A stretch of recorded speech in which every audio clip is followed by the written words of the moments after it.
The Apology is the latest Christmas thriller from Shudder, or well, at least, sorta. This one feels like a Christmas movie in the sense of, I'm not sure the original script was set during Christmas, but somewhere along the way they were like, let's throw some decorations and a tree in the background so we can make it a December release. In the film, Gunn stars as Darlene, a recovering alcoholic who is trying to get through the Christmas season with it being the 20th anniversary of when her daughter mysteriously went missing.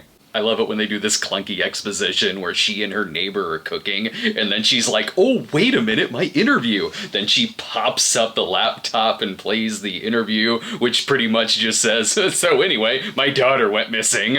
All she's got this season is a snowstorm and her neighbor Janine Garofalo, who has a constipated dog. Then her ex-brother-in-law Jack, played by Linus Roach, shows up, who is like, hey, so you know that whole missing daughter thing of yours? Well, funny story, I did that shit, sorry. For the first half of the movie, I was kinda with it, not to the point to where I was loving it, but as a serviceable enough rental, sure. It almost belongs in the genre of Rebecca Hall is depressed movies, only this one doesn't have Rebecca Hall in it. What was carrying it was the acting. It's pretty much a two-person show, and they play very well off of each other and give great dramatic performances, even if you can hear his accent slipping a few times. There's scenes that are repetitive, or they drag out conversations a bit, and it is a predictable film. It also feels like it could be easily wrapped up if characters just acted only slightly different. But I kept having this thought in my head, like, I have the feeling this is gonna get stupid any minute.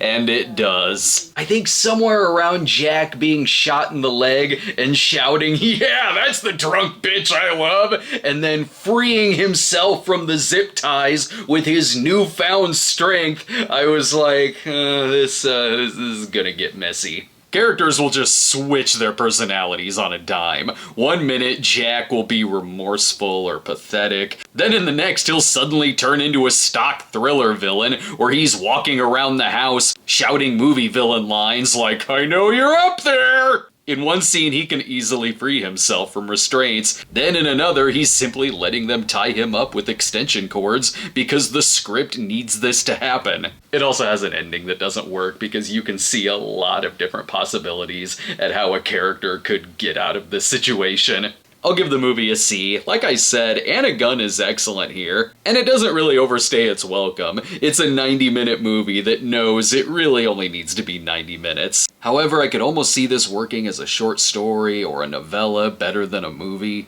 Thanks for watching, everyone, and subscribe to our Patreon today at patreon.com/thecinemasnob, where you can see early viewing of our next Snob episode, Faith-Filled Christmas. Brace yourself for that one, and we'll see you next time.